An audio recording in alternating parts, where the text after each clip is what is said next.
روح ڈالی کس طرف سے جاتی ہے اور نکلتی کس طرف سے؟ نہیں معلوم؟ میں حدیث پڑھتا ہوں، حدیث کس طرح؟ وعن انس بن مالک رضی اللہ تعالیٰ عنہ قال قال رسول اللہ صلی اللہ علیہ وسلم لما نفخ فی آدم فبلغ الروح راسه عطس فقال الحمد لله رب العالمين فقال له تبارك وتعالى يرحمك الله رواه ابن حبان في صحيح في كتاب التاريخ وقال الالباني هذا حديث صحيح صحیح حدیث ہے انس بن مالک کی روایت کراوی. حضرت انس فرماتے ہیں کہ رسول اللہ صلی اللہ علیہ وسلم نے ارشاد فرمایا کہ جب اللہ تعالی نے آدم کے اندر روح پھونکی تو سر سے پھونکی، اوپر سے پھونکی گئی ہے جی، اور جب سر میں روح پھونکی تو چھینک آئی، اور چھینک آتے ہی عطسا، انہوں نے چھینک ماری اور فوراً کہا الحمدللہ رب العالمین. تو اللہ تبارک و تعالی نے ان کا جواب دیا کہ تیرا رب تیرے اوپر رحم کرے. تو نے میری تعریف کی چھینک آنے پر تو اللہ تعالیٰ نے جواب دیا اللہ تیرے اوپر رحم کرے. انہوں نے کیا کہا؟ تمام تعریف اللہ رب العالمین کے لیے چھینک آنے پر. تو اللہ تعالیٰ نے کہا یرحمک اللہ، اللہ تیرے اوپر رحم کرے. تو جب کوئی آدمی چھینکتا ہے اور جب الحمدللہ کہتا ہے تو سامنے والے کو جواب دینا چاہیے، سننے والے کو یرحمک اللہ. در حقیقت یہ سنت آدم ہے اور وہ اللہ تبارک و تعالیٰ کی طرف سے اس کے اوپر رحم کا ایک پروانہ دیا جاتا ہے. یہ حدیث بتا رہی ہے کہ روح سر سے پھونکی گئی. اور ایک روایت میں ہے وَكَانَ الْإِنسَانُ عَجُولًا کی تفسیر میں مفسرین نے لکھا ہے کہ جب روح سر سے ہو کر کے سینے سے پیٹ تک آئی، ابھی پیر میں نہیں گئی تھی، تو حضرت آدم اٹھنے کی کوشش کرنے لگے تو اللہ تعالیٰ نے فرمایا وَكَانَ الْإِنسَانُ عَجُولًا، انسان بڑا جلد باز ہے. ارے روح پیر میں تو پہنچنے دے، ابھی سے پریشان ہے، پیر تو کام نہیں کر رہے. اس کا مطلب روح اوپر سے ڈالی گئی ہے سر کی طرف سے اور نکلتی کس طرف سے؟ آنکھ کے راستے سے. دلیل یہ حدیث پاک. وان ام سلمہ رضی اللہ تعالی عنہ قالت دخل رسول اللہ صلی اللہ علیہ وسلم على ابی سلمہ وقد شق بصره فاغمضه ثم قال ان الروح اذا قبض تبعه البصر. رواه النسائی کی کتاب الجنائز.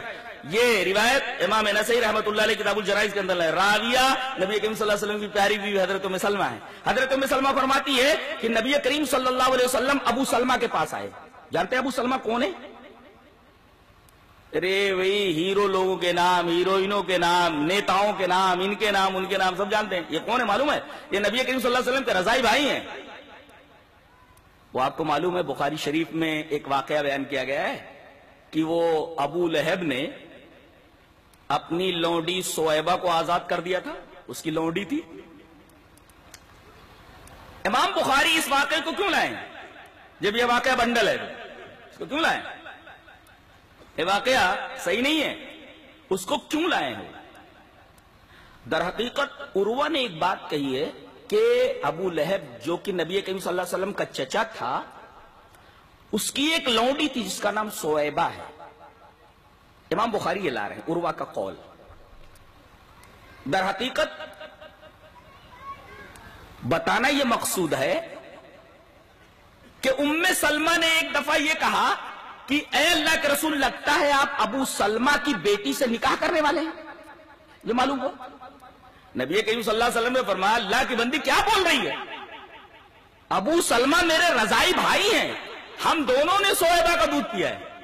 ابو لہب کی لونڈی سویبہ کا دودھ پیا ہے، ہم دونوں رضائی بھائی ہیں. اور جو رضا نسب سے ثابت ہوتا ہے وہ رضا سے بھی ثابت ہو جاتا ہے. تو میں اور ابو سلمہ دونوں رضائی بھائی ہیں، تو میں اس کی بیٹی سے کیسے نکاح کر سکتا ہوں؟ تو میری بیٹی ہوئی، اس سے کیسے نکاح کر سکتا ہوں میں؟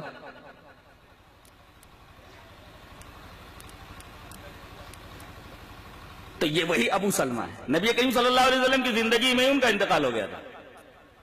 جب آپ کو خبر ملی کہ ابو سلمہ کا انتقال ہو گیا ہے تو آپ تشریف. اور جہاں تک ابو لہب کی لونڈی کی آزادی کا معاملہ ہے، میری تحقیق کے مطابق اس نے نبی کی پیدائش پر اپنی لونڈی آزاد نہیں کی ہے.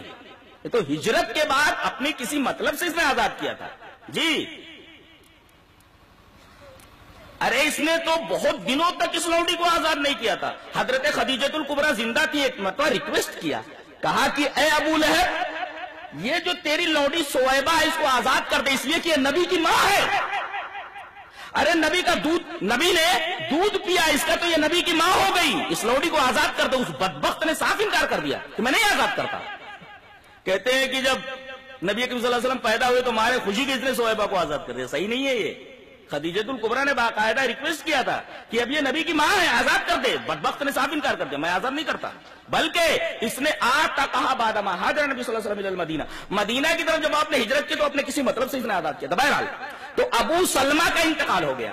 نبی اکرم صلی اللہ علیہ وسلم آئے، دیکھا کہ ان کی آنکھیں کھلی ہوئی ہیں. وقد شق بصرہ، آنکھیں پھٹی ہوئی ہیں. نبی اکرم صلی اللہ علیہ وسلم نے ان کی آنکھیں بند کر دی. اس کا مطلب آنکھ پھٹی ہو تو آنکھوں کو بند کر دینا چاہیے. تو نبی اکرم صلی اللہ علیہ وسلم نے دیکھا کہ ان کی آنکھیں کھلی ہوئی ہیں، آنکھیں پھٹی ہوئی ہیں، اور آپ نے آنکھیں ان کی بند کر دی، ڈھانپ دی. پھر آپ نے یہ ارشاد فرمایا، ان الروح اذا قبض، جب ملک الموت روح قبض کرتے ہیں تو آنکھ اس کا پیچھا کرتی ہے، کہ ادھر سے نکلتی ہے روح تو ڈالی جاتی ہے، سر سے نکلتی ہے آنکھ کی طرف سے، اور جیسے یہ نکل جاتی ہے انسان بے قیمت ہو جاتا ہے، ویلیو لیس ہو جاتا ہے. جب تک یہ اندر ہے تب تک آدمی آدمی ہے، اور جب یہ نکل گئی تو آدمی لاش بن گیا. اب اس کے دفنانے کی تیاری، منو من مٹی کے نیچے لے جانے کی تیاری ہوتی ہے.